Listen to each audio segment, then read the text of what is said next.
$10 for that worthless nag, and I'm doing you a favor, taking it off the books. Otherwise, it's the glue factory tomorrow morning." Marshal Stevens's voice boomed across the ranch yard, his polished boots gleaming in the harsh Texas sun as he jabbed a finger toward the broken-down horse huddled in the corner of the holding pen. The animal's head hung low, ribs protruding like the slats of an old barrel, its once proud chestnut coat now dull and patchy with neglect. Eli Porter, ranch hand of 15 years at the Rocking S, removed his worn hat and twisted it in his calloused hands. "Mr. Stevens, sir, Rusty just needs some time to recover from that tendon injury. He's got good years left. That horse cost me more in feed than he's worth, and I've got new stock coming in from Kentucky next week. Premium bloodlines, not some worn-out plow horse." Stevens checked his Rolex impatiently. $10. "Take it or leave it. I've got investors coming at noon. You're about to witness how a rich man's trash became a poor man's treasure, and the incredible moment when that same rich man realized exactly what he'd thrown away." The summer heat pressed down on Cypress Creek Ranch like an iron, the air thick enough to chew. Eli's monthly pay was already stretched thin between his mama's medicine and keeping the lights on in his rental cabin at the edge of town. But something in those liquid brown eyes of the old gelding spoke to him. "I'll take him," Eli said quietly, reaching for his wallet. He extracted 2 worn $5 bills, money he'd set aside for a new pair of work gloves. Stevens snatched the cash with a smirk. "He's yours. Get him off my property by sundown." He turned toward his air-conditioned office, then called over his shoulder, "Hope you've got a good shovel, Porter.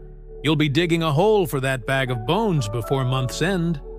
Laughter rippled from a few of the newer hands, eager to stay in the boss's good graces. Only Miguel, who'd worked the ranch almost as long as Eli, offered a sympathetic nod as Eli slipped a frayed lead rope onto Rusty's halter. "He was a good cutting horse once," Miguel murmured, patting the horse's bony withers, "before the new boss took over from his daddy." The old Marshal Stevens had built the ranch from nothing, respecting every animal and person who worked his land. His son had inherited everything but his father's character, transforming the working ranch into a showcase for wealthy investors and tax write-offs. "Come on, old-timer," Eli whispered, gently urging the horse forward. Each step seemed to pain the animal, its right front leg bearing weight gingerly. "We'll figure something out." The walk to Eli's small cabin took over an hour, with frequent stops when Rusty's strength flagged. The late afternoon sun beat down mercilessly, sweat soaking through Eli's shirt as he coaxed the horse along the dusty road. His ranch was just 3 acres his grandfather had left him, mostly scrubby pasture with a 1-bedroom cabin badly in need of a new roof. Not much, but it was his, free and clear. As they approached, his blue heeler, Max, bounded out to greet them, then stopped short at the sight of the horse, head cocked in curiosity. "This here's Rusty," Eli told the dog. "He's gonna be staying with us. Before we see what happens next, I have a question for you.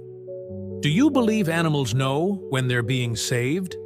Type yes or no in the comments below.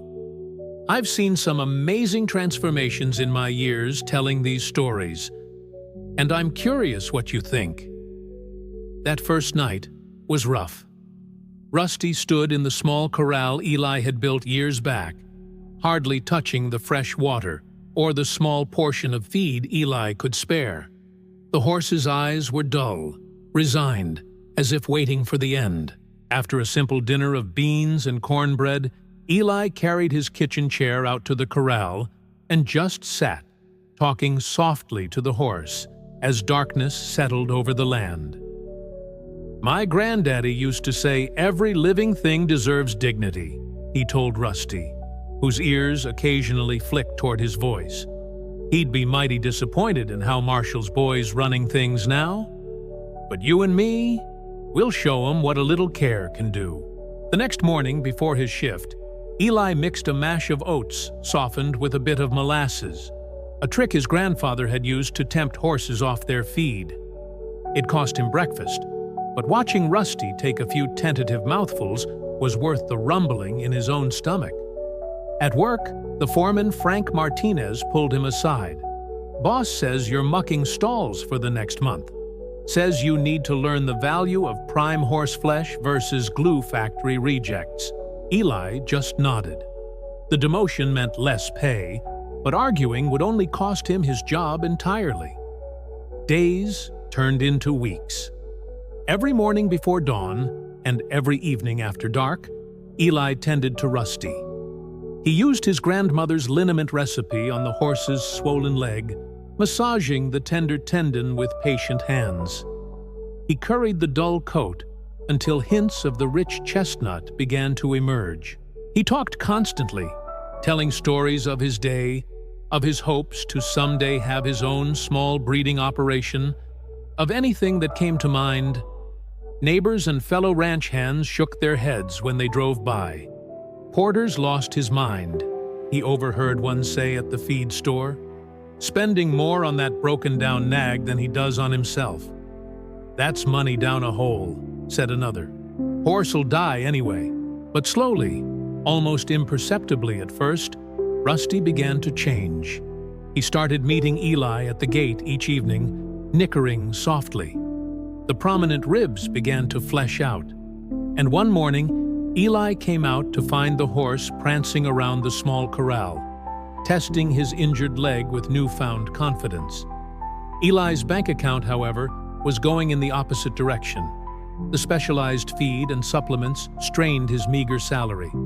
When his truck broke down, he started riding his old bicycle the 5 miles to the ranch each way, rather than divert funds from Rusty's care. If you're rooting for this underdog to win, hit the like button and subscribe. Let's prove that kindness wins, even when everyone else says you're a fool. 3 months into Rusty's rehabilitation, disaster struck. A late summer storm brought flash flooding to the creek behind Eli's property. He woke to water rushing under his door, Max barking frantically. "Rusty!" he shouted, splashing through knee-deep water toward the corral.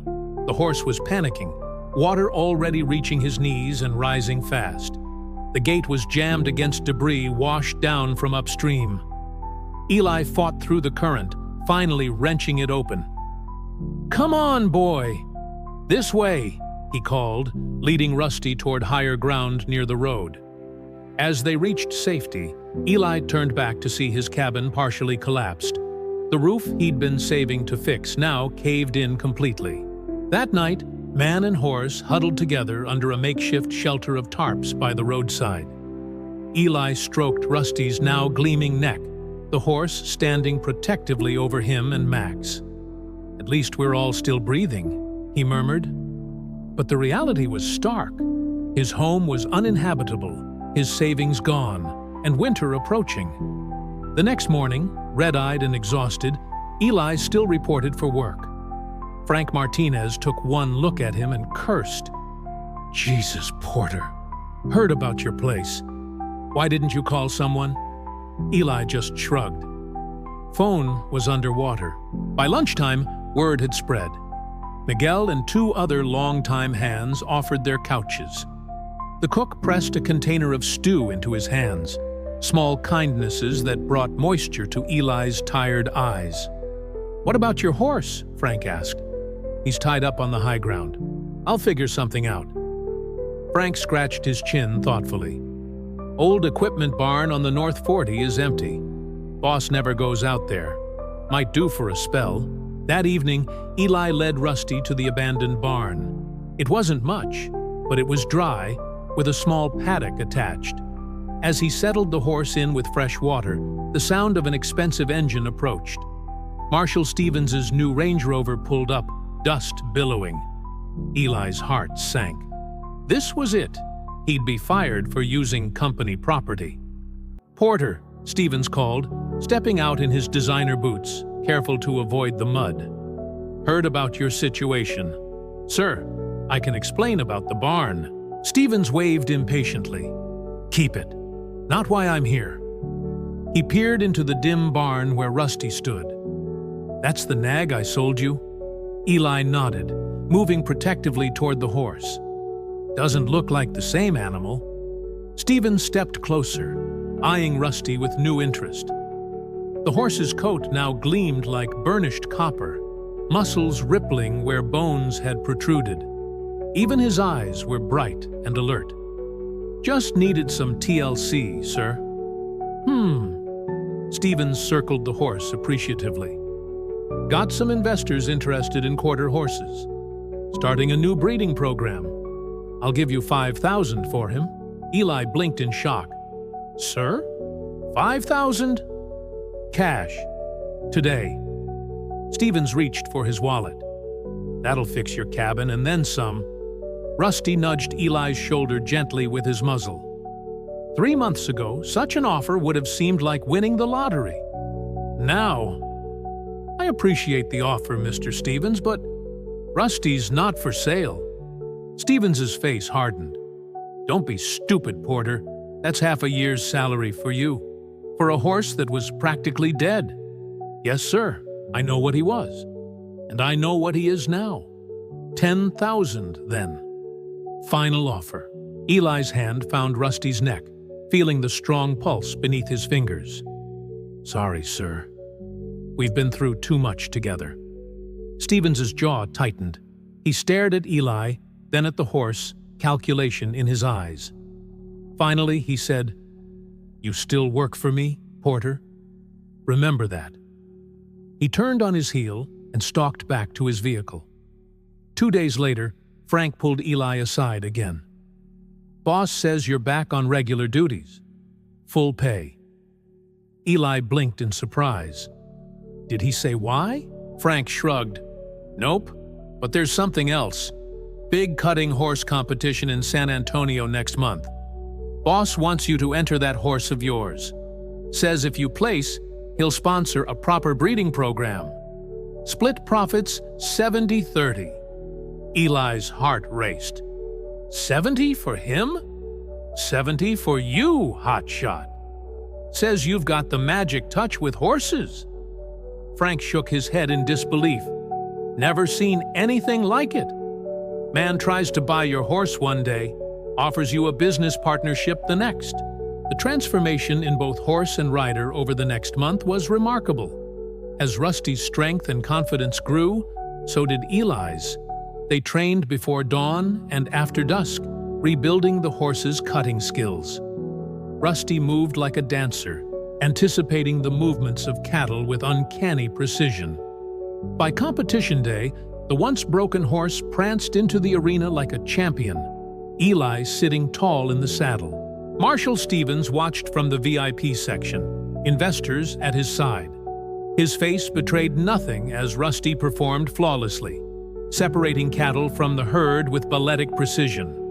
When the scores were announced, placing Rusty and Eli second in their division, a hint of a smile cracked Stevens's usually stern expression. Later, as Eli was loading Rusty into a borrowed trailer, Stevens approached, this time without his usual entourage. "Congratulations, Porter." He extended his hand stiffly. "Thank you, sir." Eli wiped his palm on his jeans before shaking. Stevens looked at Rusty, who was calmly munching hay. "My father would have recognized what you saw in that horse." "I didn't." The admission seemed to pain him physically. He always said I was too focused on the bottom line to see value. "Rusty just needed someone to believe in him, sir." Stevens nodded slowly. "My offer stands. 70-30 split on a breeding program. I'll provide the land, the facilities, the mares. You provide," he gestured vaguely, "whatever it is you do. I'd be honored, Mr. Stevens. But Rusty stays with me." "Of course." Stevens reached out tentatively to pat the horse's neck. To both men's surprise, Rusty leaned into the touch. "I was wrong about him. And about you." The words seemed foreign in his mouth. "I'd love to know where our family is watching from today. Drop your name and your city or state in the comments. USA, UK, Canada, anywhere. I'm always amazed how these stories connect us across distances. 5 years later, Cypress Creek Ranch became known throughout Texas for its exceptional cutting horses. Eli Porter, now the breeding program manager, lived in a new house built on his grandfather's land, with a state-of-the-art stable where Rusty reigned as the foundation sire. Marshall Stevens had changed too, often found in the training pen rather than the boardroom, his designer boots long replaced by practical working pairs. The most remarkable change, however, was seen each morning when Stevens arrived at the stables. Rusty, now a distinguished 12-year-old with a touch of gray around his muzzle, would meet him at the gate with a special greeting wicker that once had been reserved only for Eli. "Never thought I'd see the day," Eli commented once, watching the exchange. "What's that?" Stevens asked, offering Rusty an apple from his pocket. "The day when a $10 horse would be worth more than all those fancy imports combined." Stevens nodded thoughtfully, watching as Rusty gently took the treat from his palm. "My father used to say, 'True worth isn't found in a bank account. It's found in the heart.'" He patted the horse's strong neck. "Took me losing this old boy to finally understand what he meant." In that quiet moment, with the Texas sun painting the horizon gold, both men silently acknowledged the truth that sometimes the most valuable things in life are the ones we nearly throw away.